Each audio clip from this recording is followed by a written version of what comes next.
Hi, what can we get started for you today? Let me get a number 2 with a large black coffee, please. That will be $6.66. Wait, I've heard your voice before. Didn't you used to work at like 911? Sir, that will be $6.66. But the guy with the horns, he wouldn't let me turn it off. $6.66.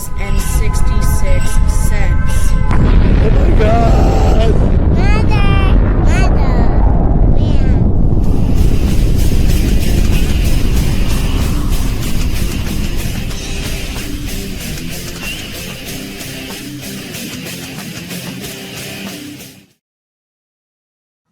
Hey, what's up? Welcome back. Good to see you guys again. Good to be back here doing some video work for you. And this is another episode of 666 Seconds of Murder. That means each one of these videos is less than 666 seconds or 11 minutes and 6 seconds. And if it's not, it's free. And today's going to be free. This is a longer one. But if you're a new person here, never been through one of these before, it's going to be a white knuckle ride with me as we talk about some good true crime. And today, not wearing a band shirt, but close. It's actually for Morris Sound Studio in Tampa, Florida. It's no more, but the shirt was made as a kind of a recognition of all the great death metal that was recorded there in the 90s and early 2000s. Now, do me a favor and like the video right now. If you're not a subscriber, please consider doing that before you go.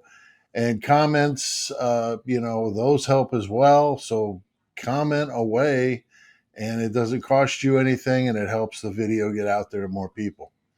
Now, for this video, I'd like to thank my unofficial researcher, that's Carl, who suggested some good ideas for videos here recently.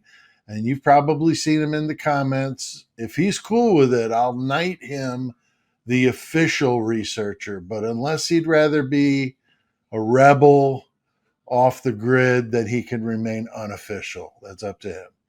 Now, most of us following the Idaho 4 case have wondered about the living arrangements at 1122 King Road.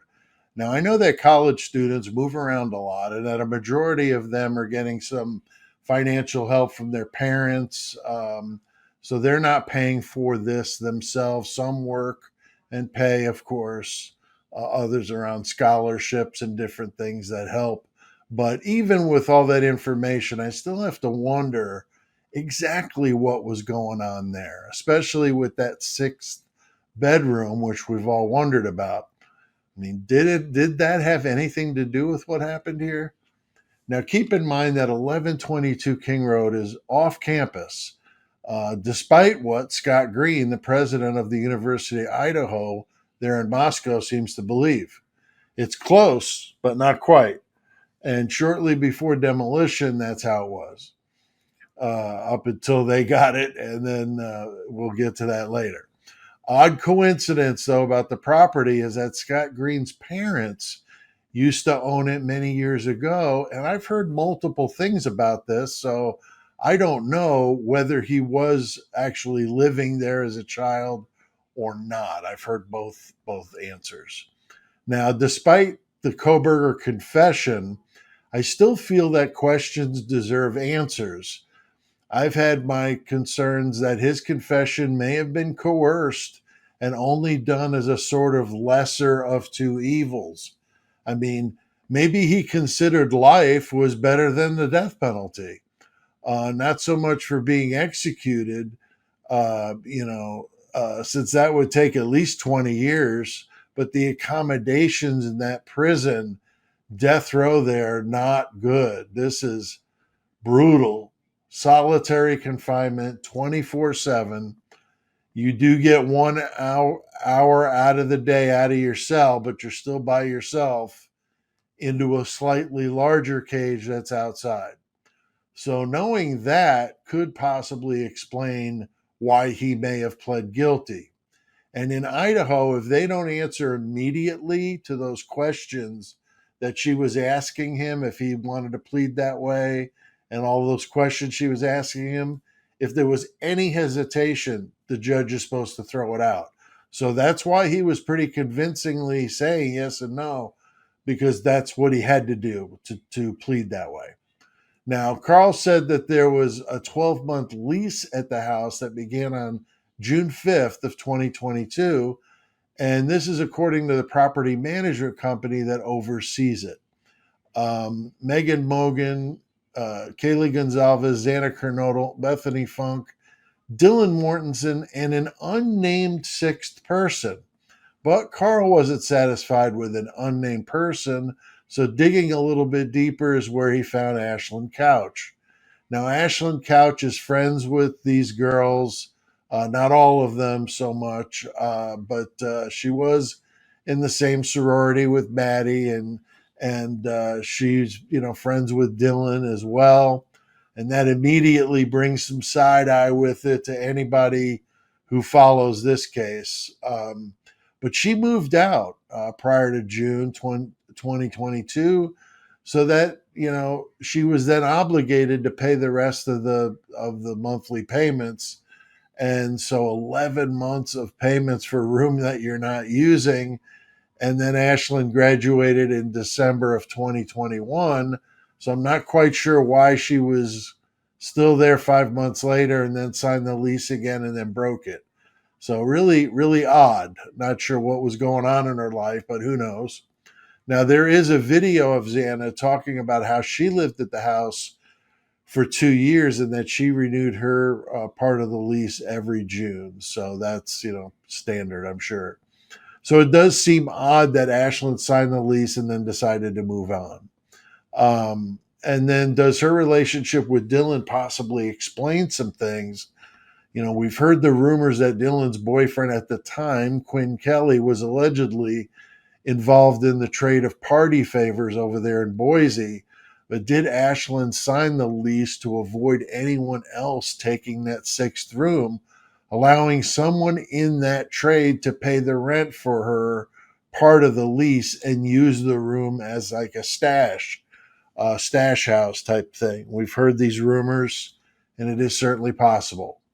Now, if you saw Ashlin in one of the recent documentaries about the crimes, she plays a part of the sad friend pretty well.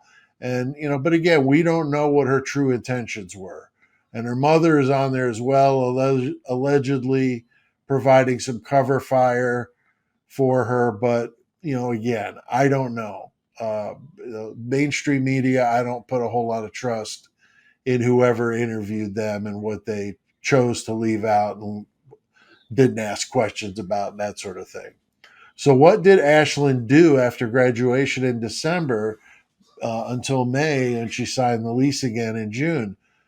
Another player in this drama you haven't talked about yet is Emma Bailey, who was allegedly a sales manager in the party favors industry. So getting her claws in that house could have been the reason Dylan was there as a freshman, helping to kind of pave the way for Emma to work her way in.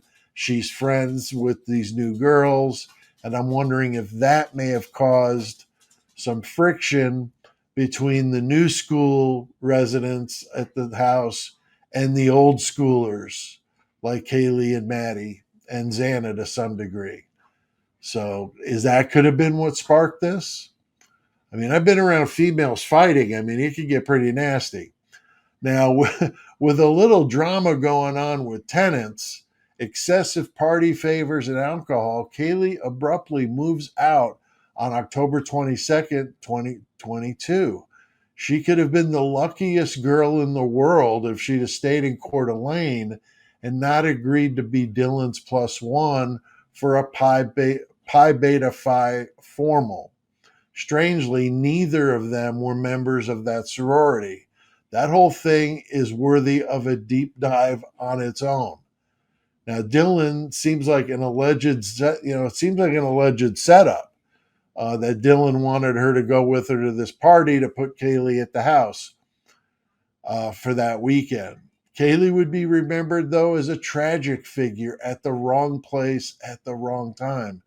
and Ethan, of course, as well, who had a room at Sigma Chi but stayed there with girlfriend Xana Kernodle.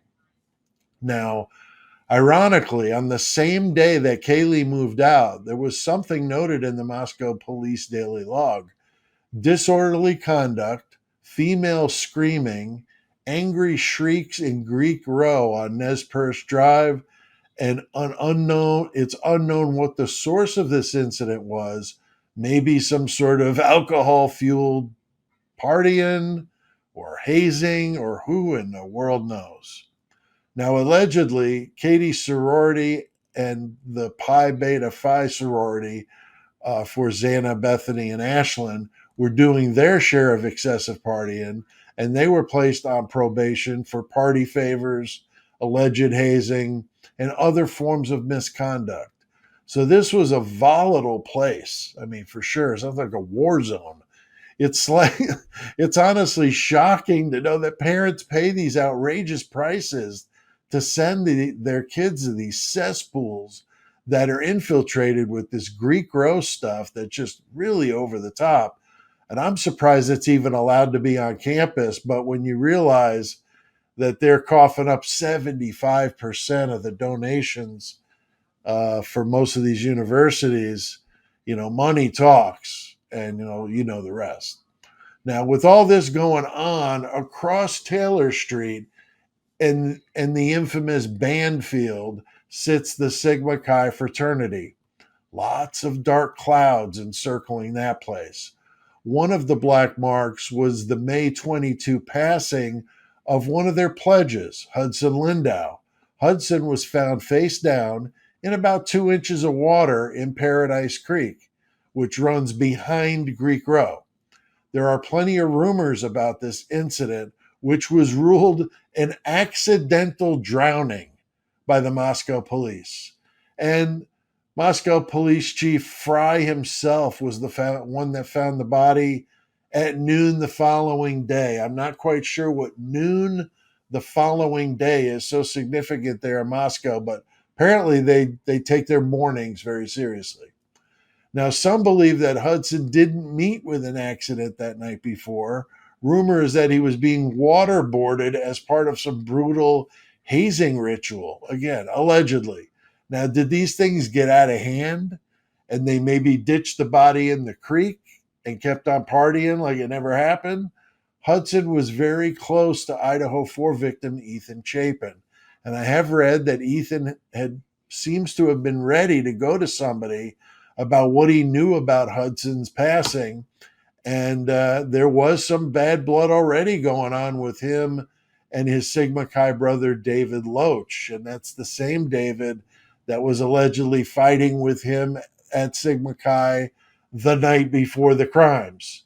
And this, of course, would be the last place that Ethan and Xana were at before they were attacked and exterminated. But nothing to see here. Now, could we possibly throw some more gas on this dumpster fire? Let's give it a shot. Only a couple of months before the crimes at King Road, Xana's mother, Kara, was arrested twice for party favor possession, H trafficking, and jumping bail. Madison's stepmom, Corey Hatrock, who was also arrested at this time for crimes related to narcotics. And wasn't there a Hatrock in the Flintstones? I'm just saying. Did the fact that both women appear to have gotten some sweetheart deals and didn't do much, if any, time for some serious charges? I mean, doesn't that make you suspicious? Could they have shared some information with law enforcement in exchange for their kindness? Possibly. That might have gotten some people a little upset. Very possibly. Immediately after the crimes, owners of 1122 King Road, Dan Esty and Scott Perky, allegedly lawyered up and disappeared. Dan is in business in Colorado, and Scott appears to be retired in the same state. The former partners strangely donated the house to the university. That's interesting, isn't it? And then before we knew it, Scott Green decides to have it demolished. If you didn't think there were other moving parts in this story beyond Brian Koberger's plea deal, you're sadly mistaken. How are they connected, though, is the big question. On a side note, allegedly the women who owned the woman, who owned that white Elantra that showed up in Oregon a few days after the crimes, she was from Colorado, and rumor is that she worked for Dan and bought the car off of him. How weird is that? Now, if you look at these incidents one at a time, it doesn't seem like that much of a big deal. But when you realize the culmination of all these things that made this house an absolute powder keg, so many people, though, were at fault to make it possible, just like the perfect storm. So, what do you guys think? Drop a comment below. It helps the channel and lets me know what you guys are thinking. What's your input? And thanks again to Carl for his hard work as unofficial researcher. Carl, you are the man. I'll be doing a live with A.R. Hayes on Tuesday. That's July 8th at 7 p.m. Central. Lucky was originally going to do it with us, but something came up, so he's not going to be there. But A.R. and I will entertain you. We'll be the fools. We'll talk about lots of stuff. And if you have any other cases that you want to talk about, bring your information and let's talk about it. I'm going to also be doing a live on Thursday. That's July 10th at 7 p.m. Central. And that's with Lee of Devil's Advocates. And we'll be having a feisty discussion on the Idaho 4. I'd like to thank the membership here at the channel, members of the Horns High Club, and the Mayhem Squad. Great supporters, and I really, truly appreciate it. You guys are amazing. And don't forget to hit like, subscribe, and comment, and I'll see you next time.